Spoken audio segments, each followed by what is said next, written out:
on Destination Bacon, we're making Irish bacon cabbage pie.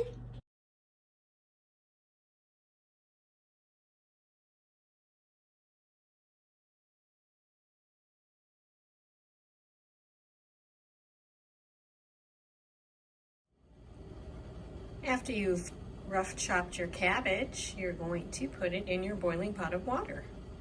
While your cabbage is cooking, then you're going to also be sauteing your onions in with your 1.5 tablespoons of butter.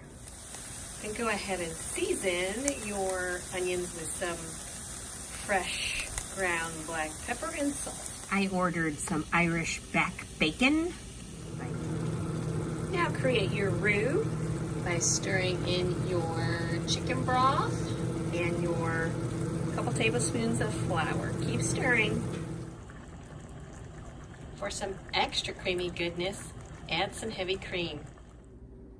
Next, add in a little bit of stone ground mustard. And you can see I have rough chopped the back bacon, and I'm just gonna add it right into my roux. And stir it up good, and then add the cabbage next. Then you're gonna wanna strain your cabbage, and then after the cabbage is added, you'll want to transfer it into a nice baking dish. Puff pastry for the top to cover it before you put it in the oven. And I just bought a store-bought one. You can certainly make it from scratch if you like, but I'm in a hurry today. Now, place your pastry puff over your baking dish, and you can see I started with a fork and making lines all around the crust, and then I'm gonna insert 2 holes in the middle so the steam can escape. I'm done with the design. I've cut the 2 slits, and it's ready to go into the oven, which was preheated to 350, and you will bake it for 25 minutes or until your puff pastry is golden brown.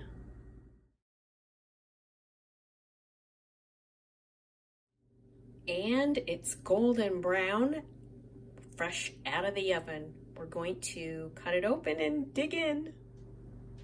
And there it is, Irish bacon and cabbage pie, to help you celebrate St. Patty's Day.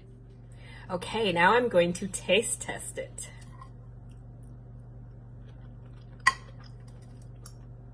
The Irish bacon is really good. It is a little bit salty, but not too salty.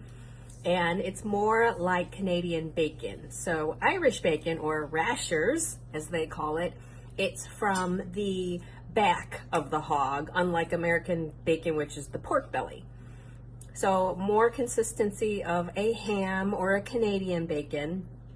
The cabbage has a nice crunch. It's not too soft, it's not too hard. The crust, just, you know, like any pot pie, has a nice crunchy, flaky, great flavor to it.